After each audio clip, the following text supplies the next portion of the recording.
Bismillah, walhamdulillah, wa sallallahu ala rasulillah.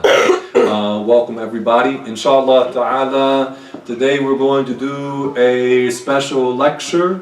It's called Trick or Deceit. Called Trick or Deceit. I didn't say trick or treat, did I? No. I said trick or Deceit. deceit. What does deceit mean? To trick. Okay, so what do you think we're going to talk about today, guys? Technology. What they call Halloween. Yes.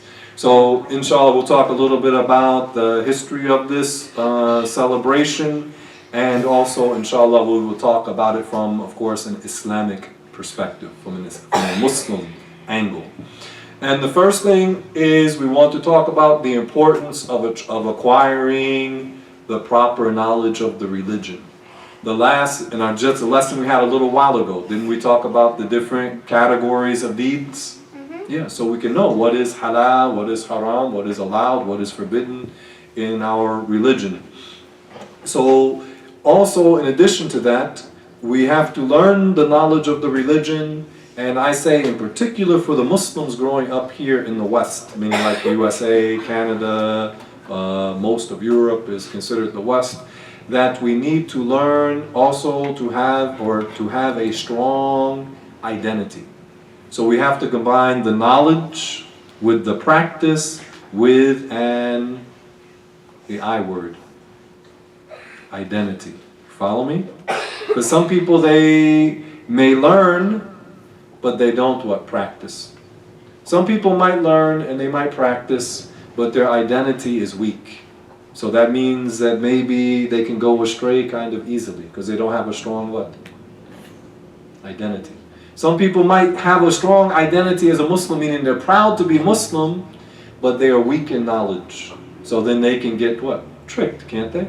Because they're proud. They're not shy about being Muslim, but they don't have the proper knowledge. They might get tricked. They might even become what they're literally extremists.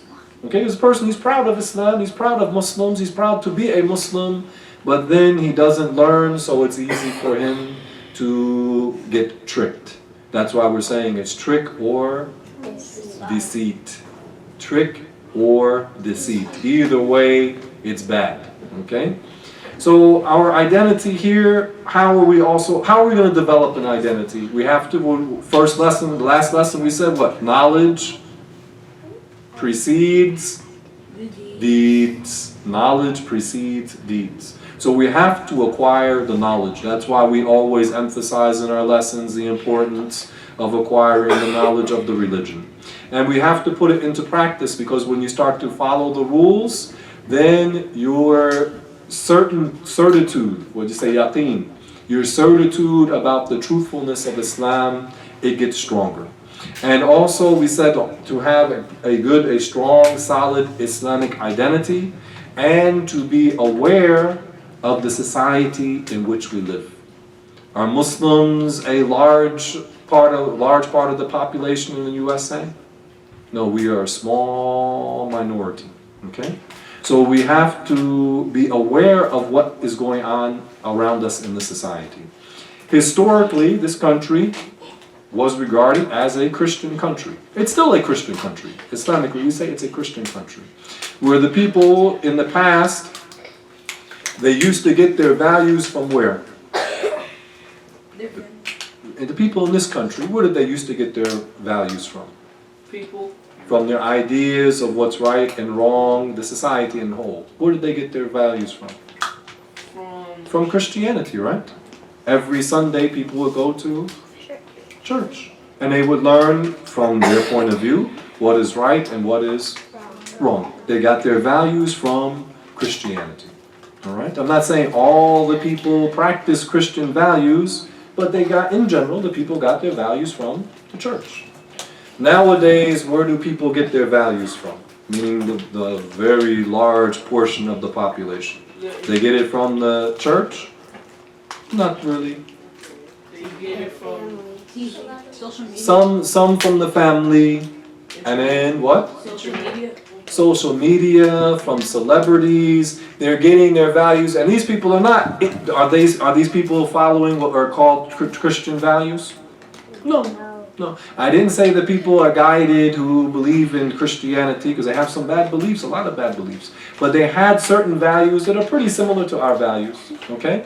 But now, the people, many, especially the young people, they don't get their sense of right and wrong from church. They get their sense of right and wrong from, as the brother said, from social media, from celebrities, okay? And a lot of their values go completely against Christianity, Christian values, and for sure, they go against Islamic values.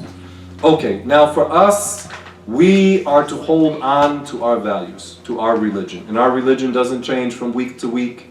If they come out with a new style or a new fashion, we don't just blindly follow it. But the Prophet ﷺ, he did warn us about what would happen. Because one of the miracles that the Prophet Muhammad had sallallahu alayhi wasallam is the miracle of prophecy. What does prophecy mean? The genuine, authentic prophecy. What does prophecy mean? Foretelling the future by the will of Allah. Foretelling the future by the will of Allah. We're not talking about these people who call themselves fortune tellers. Okay, we're going to talk about that in a little bit.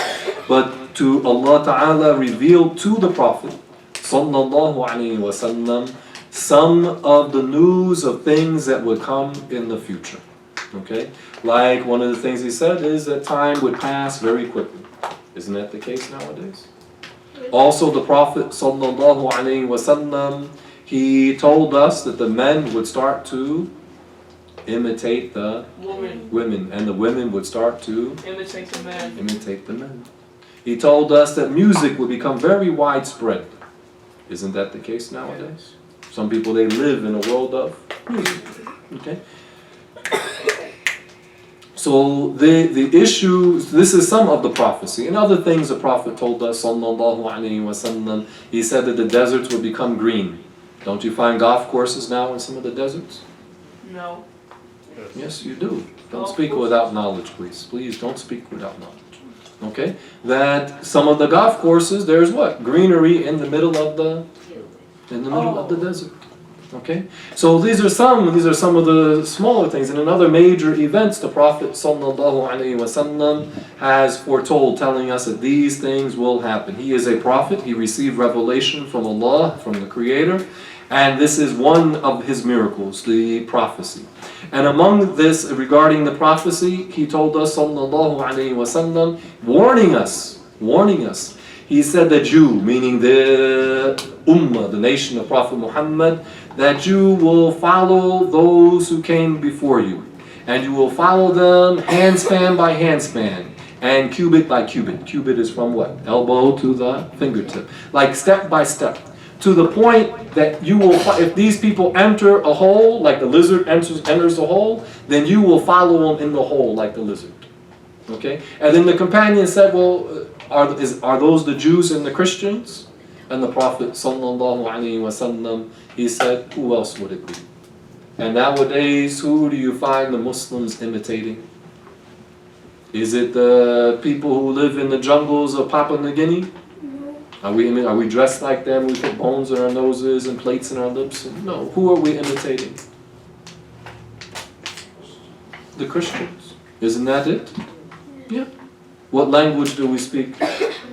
English, which is basically a Christian language.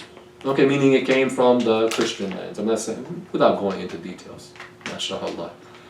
Okay, so you find a lot of the Muslims now imitating the ways of the Christians.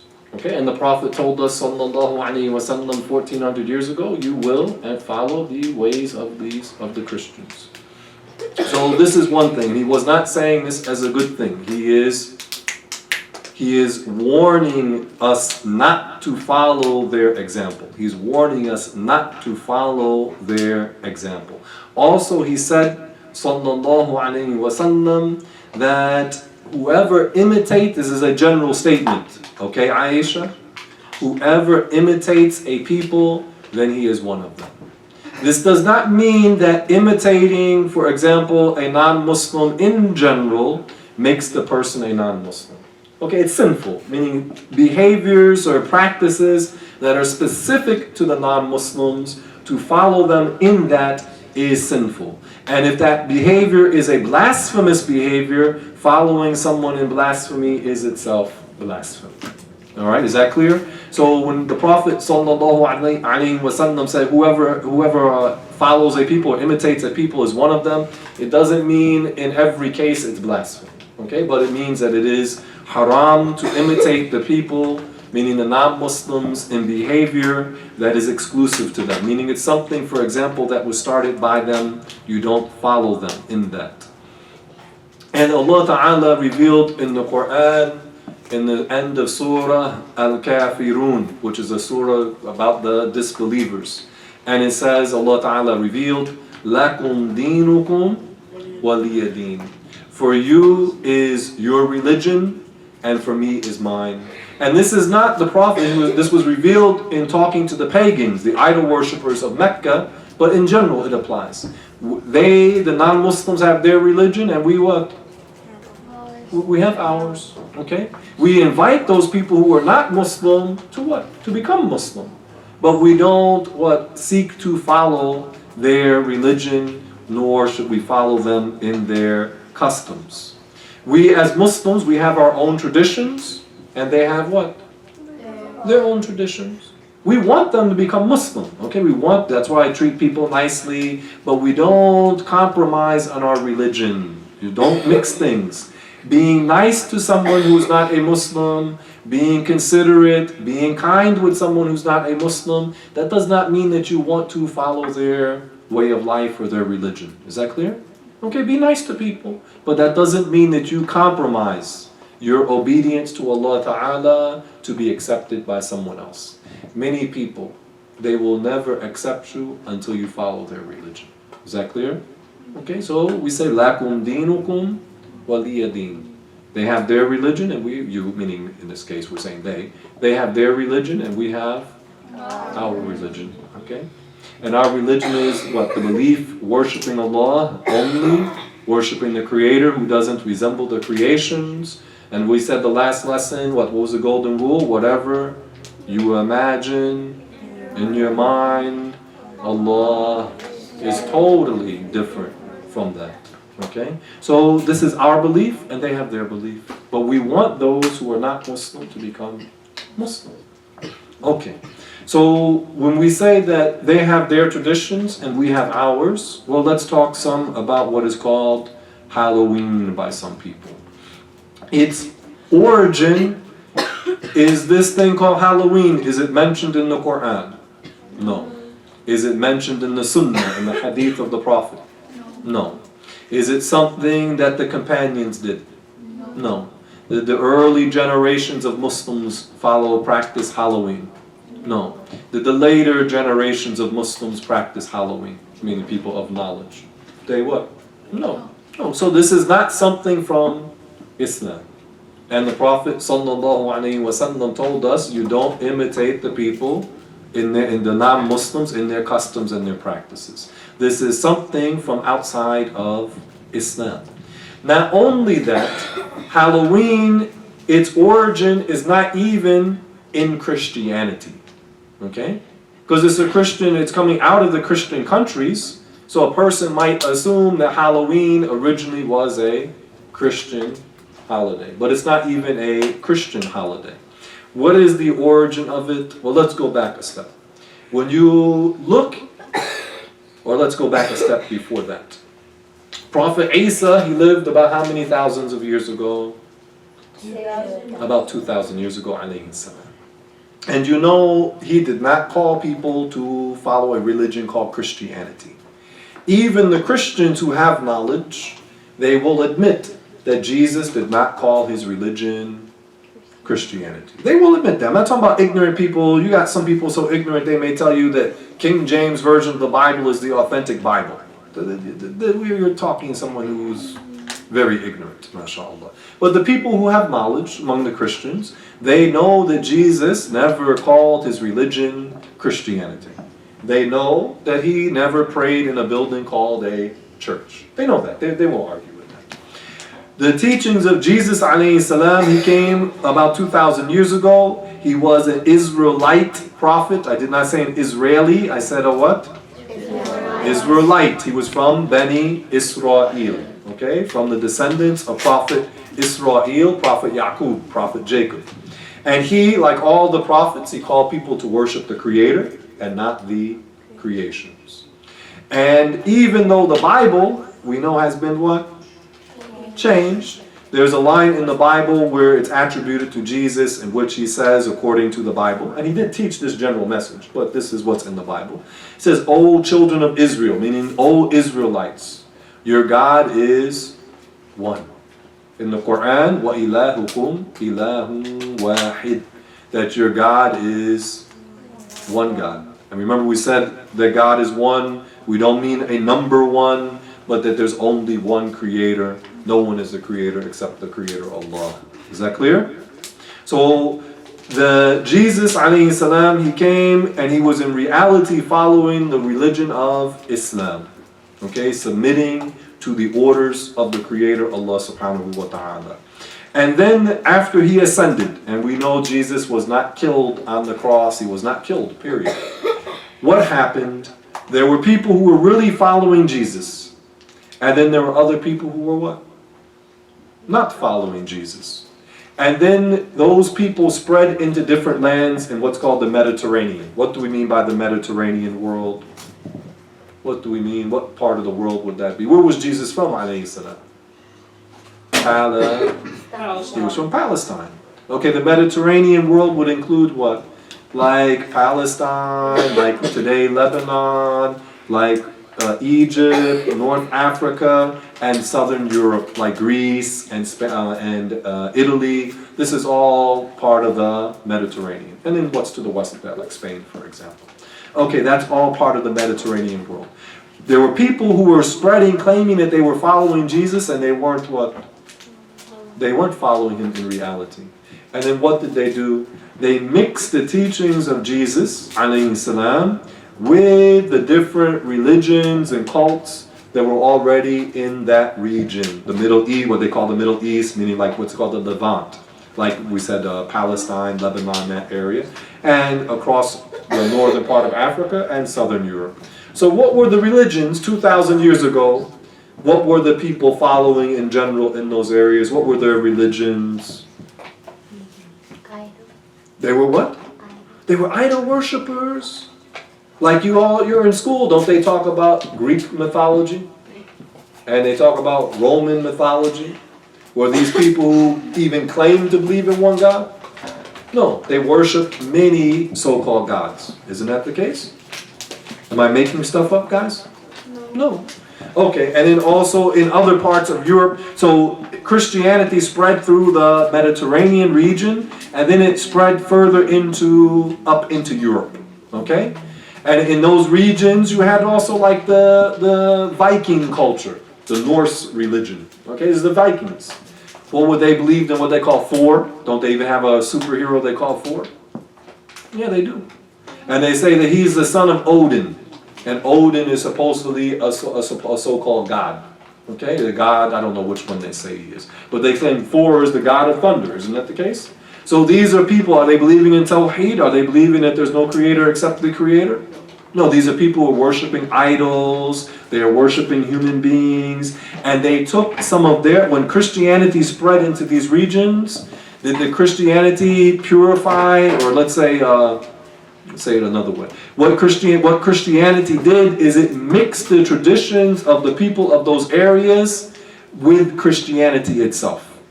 You got it? Like, so for example, you look at the days of the week, they are mixed from the pagan tradition. Wednesday is what? Odin Day. Do you understand? Meaning from so-called the so-called god of one of the gods they say of so-called of the Vikings. Friday is Friaga Day. This was the wife of the so-called goddess.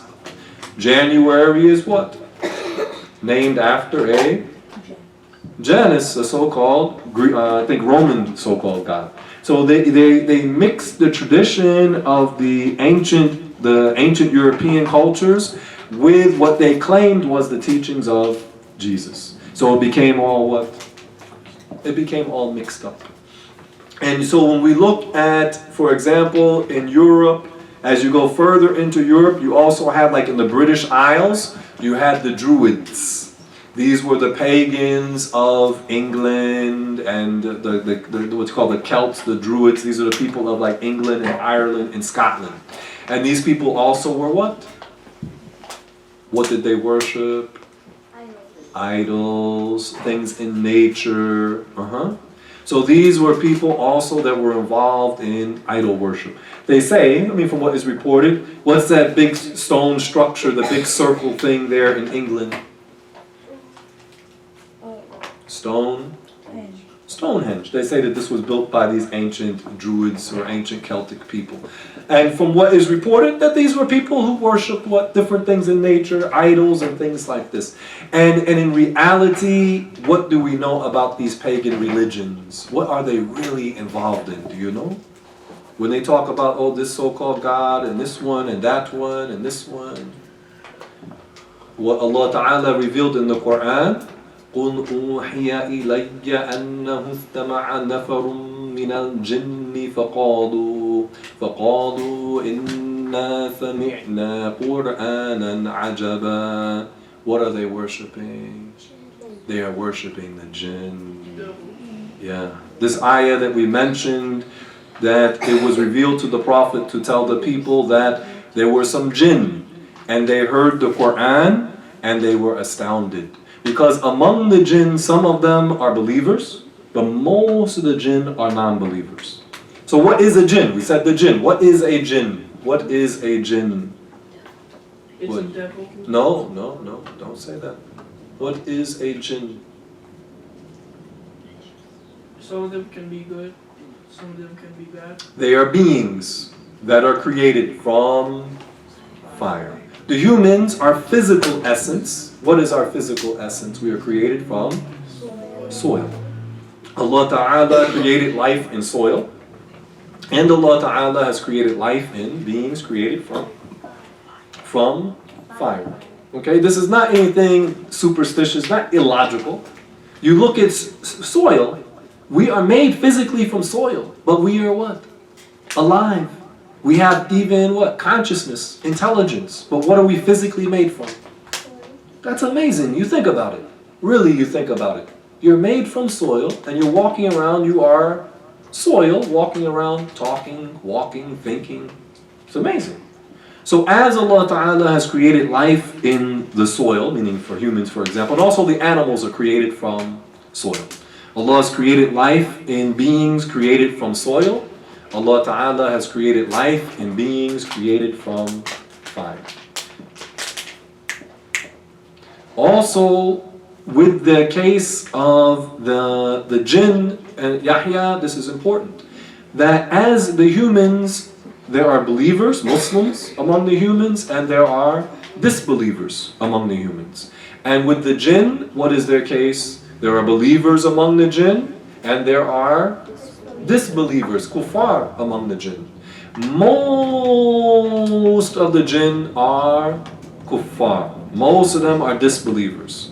And the ones that are disbelievers, those are the ones we call shayateen. These are the demons, the devils. The disbelievers are called demons. Is that clear? But there are among the jinn, some of them are Muslim. But even most of the Muslim jinn are not good. Is that clear? Most of the Muslim humans, many of us are what? Bad. Involved in sin and things like that. But among some of the jinn are good. Okay, some of them are pious, some of them are righteous. So, but when we look at the religion of most of what these pagan people are involved in, most of them are involved in the worship of the jinn. And the jinn, they are like us, but they live basically in another dimension. Okay? Usually we don't what? See them. Usually we don't see them. Okay? They live in another dimension. And remember, our senses, we only are aware of a small range of what is. Even in science, don't they talk about the different like with light, they say what, there's infrared, you don't what, see infrared.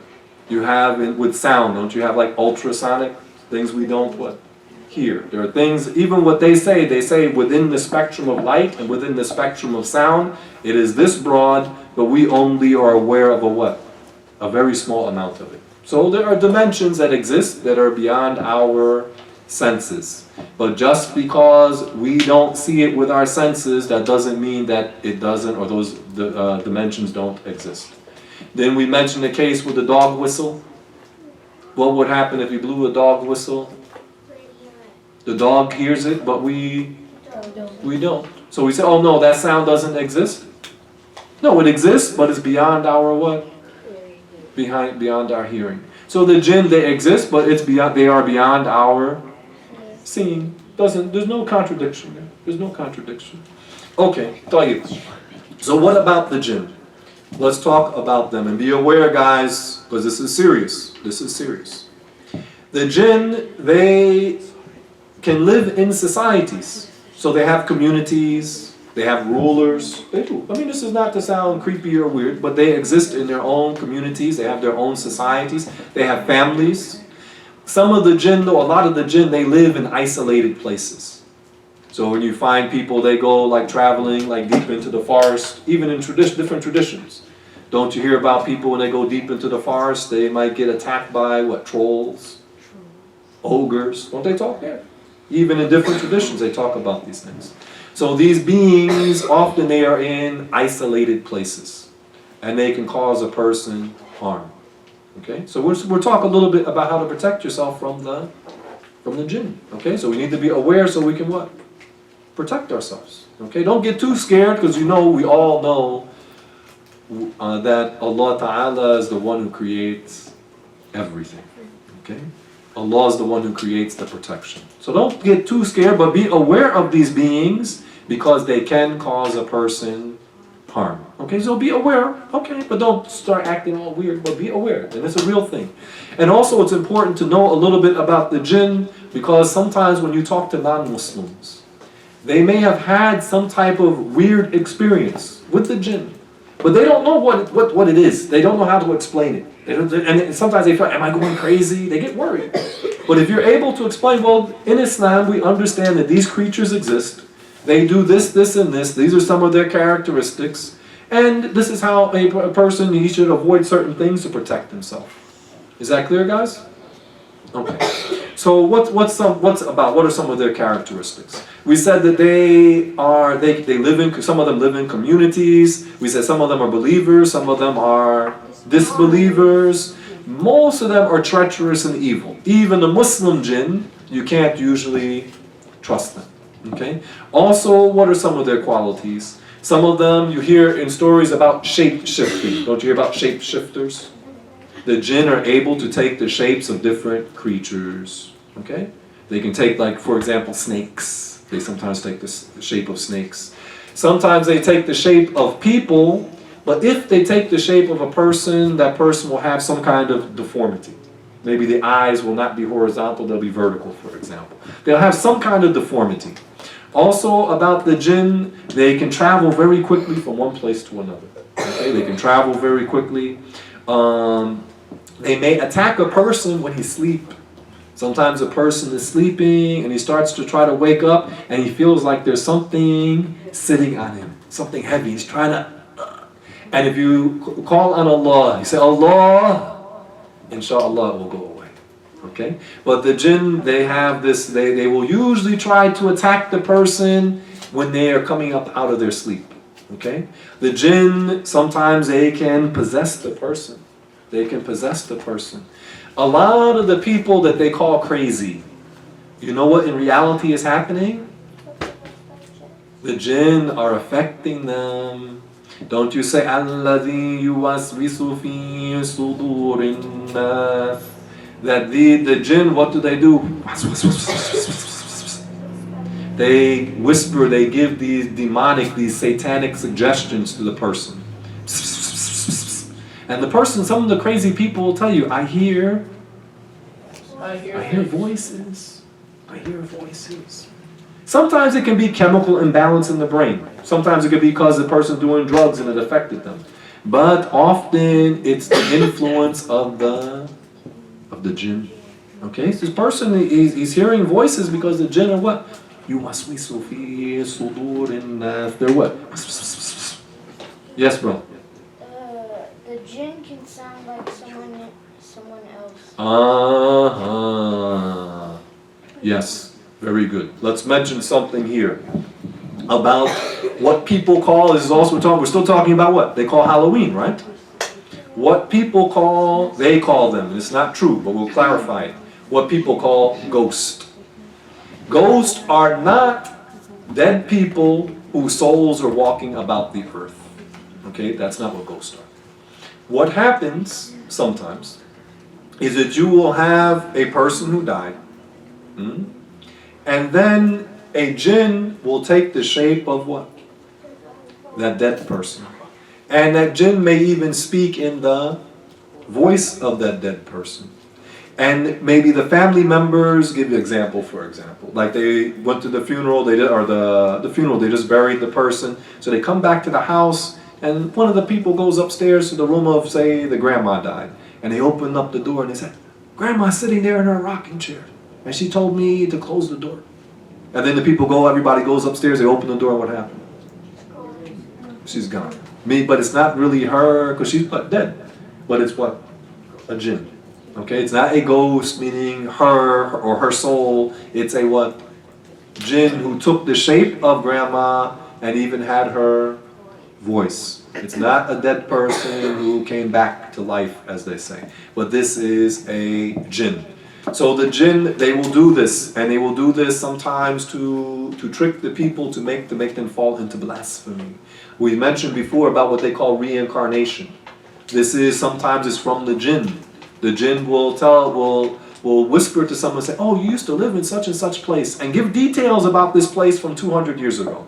So now this person thinks that they used to live in another life 200 years ago. Reincarnation is not from Islam. Okay, so be careful of this. Yes, my brother. Sit up, please. Could jinn probably harm you? Yes, of course, that's what they do. Alright, so when it comes to dreams and stuff, and if you see a dead person. Well, this is different. The dreams are different. Okay, but there sometimes the jinn will do even that sometimes. But the dreams, I'm not talking about the dreams. Also, what you have phenomena related to the jinn, what they call poltergeist. You know what poltergeist are? They say that they claim it's a ghost, but it's really a what? Jinn that may get in the house and an object start flying around the house, for example. This phenomena is real, guys. But not everyone who says they had experience with a jinn, they're telling the truth. Sometimes they are imagining things. Sometimes they might be lying. Sometimes they might be confusing things. But that does not mean that this stuff doesn't exist at all. Is that clear? So we balance. We're not saying every person says, oh, something weird happened to me. You say, oh, that's a jinn. No, it might not be a jinn. But for sure, sometimes it is the jinn. Also, what do people report nowadays? They talk about UFOs. They talk about, because the jinn, they will also abduct people. They will kidnap people. And there are reports all through the Muslim world, through history, where the jinn have abducted people. Okay? You have also among the jinn what they call the ghouls. In English, you say what? Ghoul. Okay? This is a jinn that lives in the forest and often causes harm. All right, like maybe what some of the people they talk about, Dogman and Bigfoot, Sasquatch. Maybe sometimes it's from those creatures.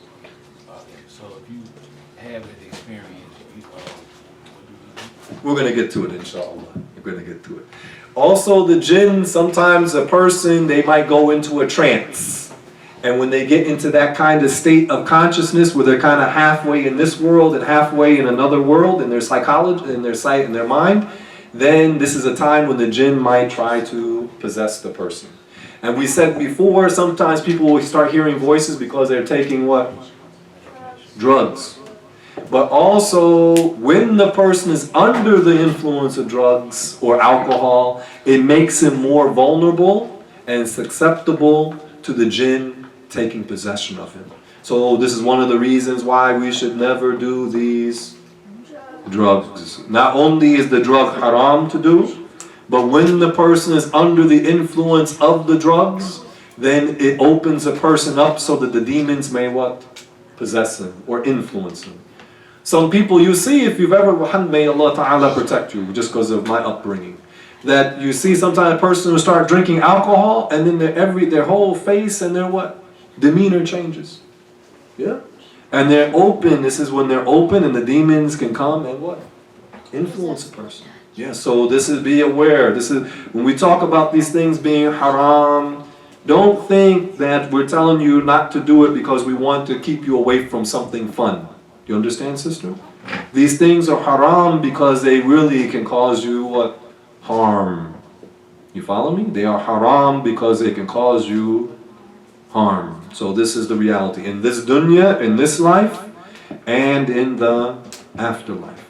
So the jinn, they are real. And they can cause harm. It is mentioned, belief in the jinn, it is part of our religion. It's mentioned in the Qur'an, it's mentioned in the Sunnah, in the Hadith of the Prophet sallallahu alaihi wasallam. So the belief in the jinn is real. So now the next question is what Brother Willie asked. What can we do to protect ourselves? Yeah, because you need to know these things are real. It's not just like they say superstition. Okay, what are some of the things that we can do to protect ourselves? One of the things, keep wudu. If you keep wudu, this helps like a force field, so to speak. It acts like a force field around you to protect you from the harm of the jinn. This is one thing. Another thing is, what's another thing? To recite the Qur'an often. Okay? Especially after the subh prayer and the maghrib prayer, what should you recite 3 times each? قل هو الله أحد قل أعوذ برب الفلق and قل أعوذ برب الناس. You recite these 3 after the subh, the fajr time, and the maghrib prayer. And these are, the religion has medicine, not only for your body, not only for your mind, but also for your soul. Okay? And to protect you from the harm of these different beings. So they are real, and the religion has what? Remedies and solutions to protect yourself. Also, among the things to avoid, to protect you from the jinn, is anger. A man came to the Prophet sallallahu alaihi wasallam and he asked the Prophet, please give me some advice. And the Prophet told him sallallahu alaihi wasallam, do not get angry, do not get angry, do not get angry.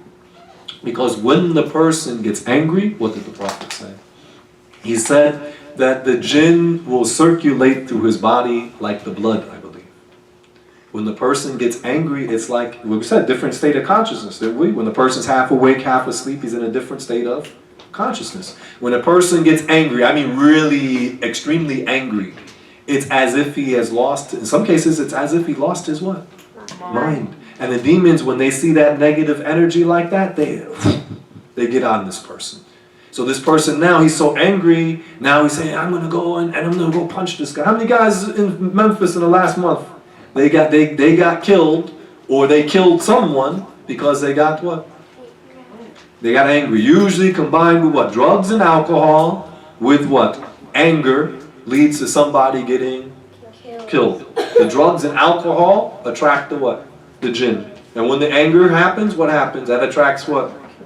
The jinn. And then what does the guy do? The jinn tells, because they're evil creatures. And he gets so angry and the demons are pushing him. And if he has a gun, what does he do? He shoots the guy. And then 6 hours later, they find him under his mama's bed. Right? This is usually what happens. And then what does that mean now? He's going to go to where? Jail. He's going to prison. He committed murder and now he's going to prison. Why? Because he was doing drugs and alcohol and he got angry. And then the jinn took, maybe not even took total control, but the jinn what? Influenced him and pushed him to commit murder. Also, what else can a person do? Avoid the filth, avoid the najasa meaning like the feces and the urine. If you live in a big city, you've seen the homeless people. Many of them, they what? Yeah, many of them, they smell very bad. Often they have mental problems, which may be in part from the what? The jinn. Sometimes it's from the drugs, and the drugs leads what? Influenced by the jinn. Or vice versa. A person might have been influenced by the jinn first, and then the jinn pushed them to do what? Drugs. But then also the filth. The jinn, they like the filth. They are attracted to certain things. So like Muslims, we like what? The perfume. Okay? They like, the jinn like the demonic jinn. The demonic jinn, they like the filth. So this homeless guy who's like affected by the jinn, so now he's filthy, which attracts even more what? Jinn. So be careful with the najasa. And also make lots of dhikr. When you're not doing anything, make what? Dhikr. Say La ilaha illallah. Even you can make it on your heart, you will benefit. You can say Subhanallah, Subhanallah. Allah, what did we say in the last lesson? Allahu Akbar, Allahu Akbar. What does Allahu Akbar mean? Allah is greater. We said whatever you imagine, Allah is greater. Yeah, Allah is not light, Allah is not darkness, Allah is greater. Allah is not time, Allah is not place, Allah is greater. Allah is not the sun, not the moon, not a cow, not a person. Allah is greater. Okay? So the jinn, we said, are real. So be careful of them, and we learn how to protect ourselves from them. And there are many more things we can do, but this is just a summary. So now let's get back to what they call Halloween. It was started with the ancient Celts. Who are the Celts? The British pagans, the British Isles, because back then they didn't have the same boundaries that people have today. Okay? What's the basketball team called? The Celtics. They're the Celts. Okay, the Celts. So these people, they had, and we said, as Brother Ahmed said, they were what? British, or the people of that region, the British Isles. They were the pagan, they were the dominant culture, and they were the pagans of that region before Christianity reached them. Of course, we said earlier, Christianity itself is mixed with a lot of what? Paganism. Okay? The holidays that the Christians follow are mixed with paganism. We mentioned like the days of the week and the months, some of the months. But even the holidays, their Christmas is mixed with the people that were involved in the worship of the sun. S-U-N. But then they changed it to what? S-O-N. You have Easter, and when does Easter occur? In the spring. What do they say that Easter celebrates? The resurrection, the rebirth, if you wish, of Jesus. What happens in the spring? It is a season of what? Rebirth, isn't it? Everything is new. Yeah, everything is growing. Especially you live in a cold place like Europe or up north in this country. For months it's what? Cold, it's gray, it's dark. And then when spring comes, what happens? It's like you have a rebirth. The symbol of the rabbit and the eggs, these are symbols of what they say, fertility, having children and having your animals having babies. So this is from what? Pagan culture. It is not from the teachings of Jesus alayhi salam. So with what's called Halloween, it started with a tradition called Samhain. You don't spell it S-O-W-E-N. S-O-W-E-N. It's S-A-M-H-A-I-N. In this tradition, it happened, they celebrated it at the end of October.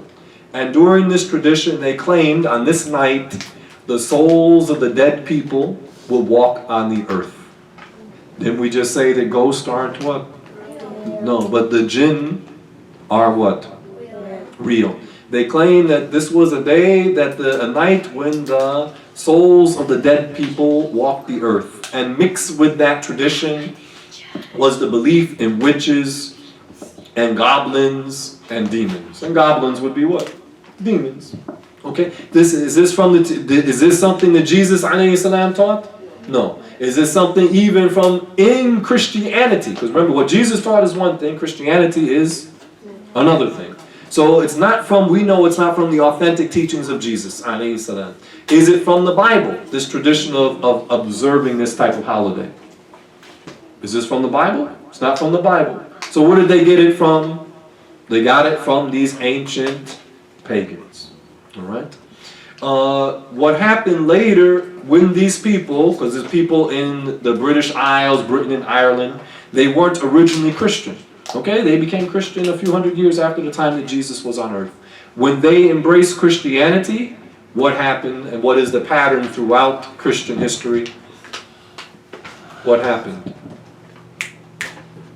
They embraced Christianity, but what did they do with their traditions?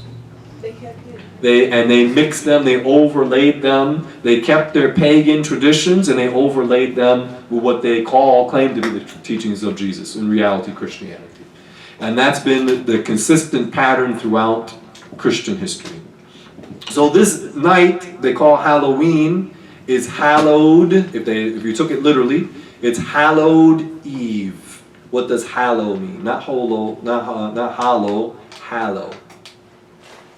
It means holy. They're claiming that this is holy evening. So then now they went from the pagan tradition of Samhain, and then they changed it to what? Hallowed evening, a holy evening. So they took the pagan tradition and then they stuck it onto the Christian tradition. And this is their habit. And in the U.S., it was not practiced in the early days of this country, or even before it was called USA. Okay? Later, when the Irish came to this country in large numbers, then what happened? That practice started to spread in American culture. And it wasn't, from what is reported, it wasn't until the 1950s that what they call Halloween became what is called like popular in the mainstream of the culture. And to show you how twisted this idea is, the whole Halloween, how do the people often dress on Halloween? What do they dress as? Yes? Yeah, what they would call ghosts. What else? Zombies. Zombies, they call them. Yes, sir. What's that? Yeah, sometimes. I'm not looking for that angle, but you're right. Yeah. Yes. I don't know what it's called, but the dude will have like a red stick. They call it that's shaitan. They claim that that's shaitan. Yeah. They dress, and they do dress as other things, sometimes dress like celebrities and stuff like that. But a large part of them are dressed as what? Characters that are clearly what? Evil. By their own admission, these are what? Evil things. And then what do they do with their churches? They have what? Halloween parties at the church. They have people dressing up, telling people, oh, I'm the devil. Little kids dressed up as the devil. And then they go to the church. Now, that's really, if you think about it, like, that's deep corruption. That's deep corruption and totally so far removed from the teachings of Jesus, alayhi salam. So far removed from the teachings of Jesus. So this thing did not become popular, meaning in the mainstream of the society, as we know it really until the 1950s. And then now it's spread all through the society. Not only in this society, it's spreading all over the world. Because often what America does, everybody else does. Monkey see, monkey do. And for us as Muslims, we definitely don't want to be like monkeys. Okay? Lakum dinukum waliya deen. They have their way, meaning their religion and their customs and their practices, and we have ours. We know ours are better. We know ours are better. So I will be done in just a couple of minutes, inshallah. That we know ours are better, no doubt, because ours are true.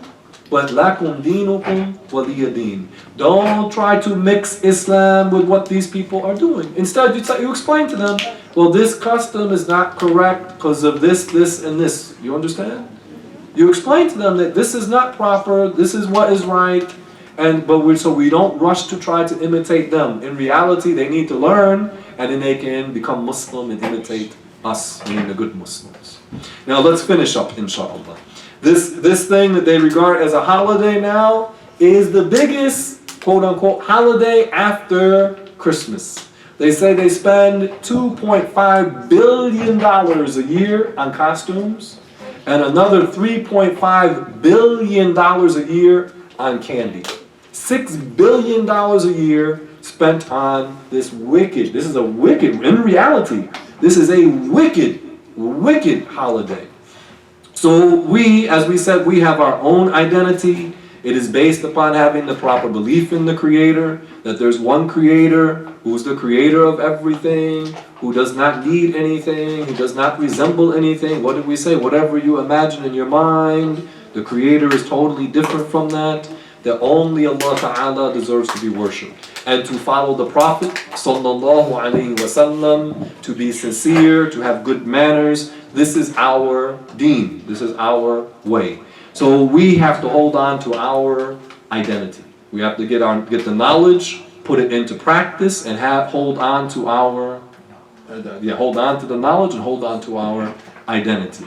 And our mission is not to be like these other people, but to educate them so that they can become one of us. You see, this is very different. We're not here to say, please, please, please accept me, and I will do whatever you do, and I will just follow you. If you go in a lizard hole, then I'll follow you in the lizard hole. The Prophet told us what? Don't do that. You see? So we tell them, no, I'm a Muslim, I'm calling it worship the Creator, not the creations. This is the way that will save you in this life and save you in the afterlife. Okay? And we need to be aware of, we just said how we need to know that these people are very misguided and they need our help. We don't need to be like them, they need us. But we need to what? Learn, and we need to practice with sincerity, inshallah. And be sure that the religion of Islam has the solutions for all of our problems. All we have to do is work on ourselves, fix ourselves, and inshallah help others to be better. Lillahi ta'ala. Walhamdulillah wa sallallahu ala rasulillah. We'll stop here. If you have a question, inshallah you can ask, inshallah.